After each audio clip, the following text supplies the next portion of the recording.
Good afternoon. I am Sabor Nuruddin, founder of the program called Survivors We Are. Survivors We are in quarantine. Our program has suddenly stopped, but we still want to be able to help the homeless. And we are making an effort in trying to help the homeless the best way we can in quarantine. One of the ways to help the homeless is to bury them. But there are a lot of people that died homeless last night, last week, last month. They died and they could not be buried. They are buried in unknown graves. We feel as though every person has the right to be buried with a name on their grave, where if their loved ones would want to find them, they could be found. They could be found. And they can be respected as a person, not just as a homeless, unknown person or a homeless person that died without doing anything. We don't know what that person had done in life. We do not know how he affected other people's lives. We don't know how he might have inspired other people in order to do better in their life. But he became homeless, and he became mentally ill, and he died.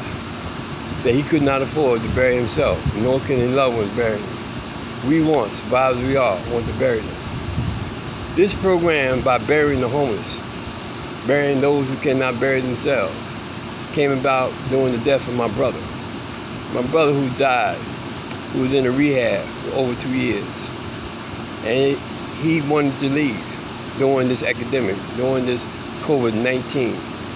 He left. He was mentally challenged. He was on dialysis. He was about 63 years of age. No, he was a little older than that. He was about 66 years of age, if I'm not mistaken. And he left the rehab, and he died homeless 8 days later in the streets of New York. It was a process of bringing his body back to New Jersey to be buried. During this epidemic, it was very, very difficult. What happened was I could not afford to help my brother be buried. My daughter and her husband got together, brought my brother from New York back here to be buried with his name on his grave. If it wasn't for that, my brother might have been buried in an unknown grave. And one day, if I had wanted to find him and show him my respects and ask God to accept him into heaven, I could not find his grave. I would not be able to find his grave. So it was due to my family, my daughter, and her husband, who brought my brother back here. I just want to give you an update of what's going on. I want to show you a function about burying the homeless. It's not an easy job. First thing, I want to show you something. Right behind me is a bench with red seats on it. Each seat represents something. And let me try to explain to you what the seats represent before I go any further. When a person dies, there's a phone call that is made. And that phone call is made to someone. That someone is called the secretary or person of information. You will call this here person up and you explain to them that you cannot afford to bury your husband or your brother or your sister or your mother or your friend or etc. And you want to bury him, and could we help him? Information is going down on paper. That information is going to the secretary. And that's all the information that's where his body's at, what his name was, where he family, where he was born at, what city, etc., etc., etc. Information. And then it moves on. That secretary would take this information down and move it on to someone else that can go out and deal with the hospitals and deal with the hospital, because the hospital, that's where the morgue is going to be at, or where the morgue is at. A person had to go out there and most like find out what's going on. When can he be buried? And then there's another process you have to have. You have to have a grave for him to go in. You have to have a box for him to be buried in. And you have to move on. There's so many things that had to be done. Not just the secretary, but the secretary has to take down all this information in order to move this along. Because we're talking about burying someone, not having them housed for a week or a month or two. We're talking about putting him in the grave with a name where he could be found one day. Okay. All this begins with a secretary. And the reason why I show you these seats right here. The reason why I show you these seats, because each seat represents a person that is involved in burying the homeless.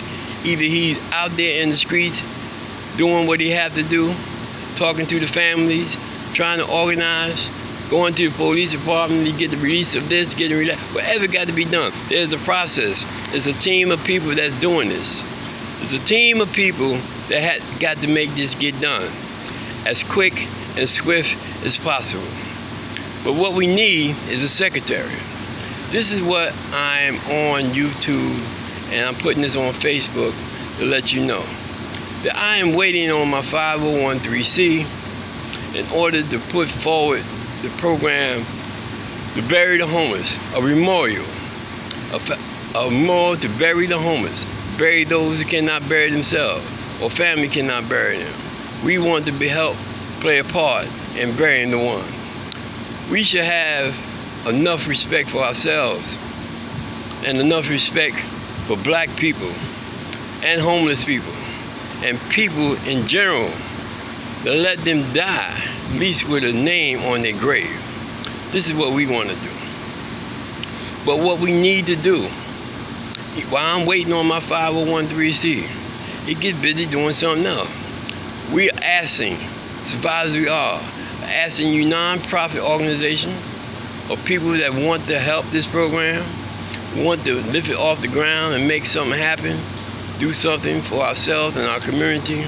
We want to start right here locally, right in the city of Newark, and spread it throughout the cities around Newark. We need your help. You non-profit organization, if you're sitting down doing nothing, we need your help.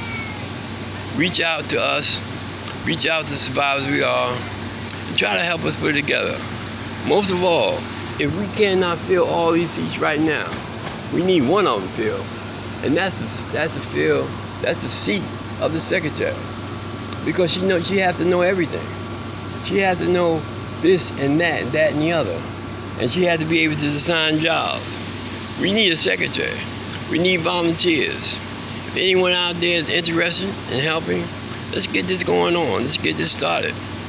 In the time, we can have this going on before the summer begins. Let's stop and think and realize how important it is for us to stand up this day and time to help ourselves, even though we have to be buried.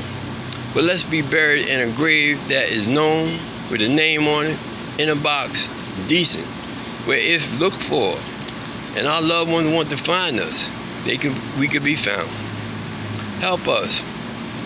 Non-profit organizations that is quarantined, that want to help us. There's a seat here for you. There's a seat here for you, and we need your help. If I have to pay your gas money out your pocket, I appreciate it if you had a car. It'd be wonderful. But if you don't even have a car and you can make this stuff happen, inbox me. I'm on Facebook. Just let me know that you want to help, start this year. Let's get it started. In the beginning, the work may be hard, and it may be done. We may not have the money to give you right now, but in time, money will come. Money will come to you. I know you need money, but we need to bury our own. So I want to thank you, and thank you again. Help us to help our community and help those who cannot help themselves.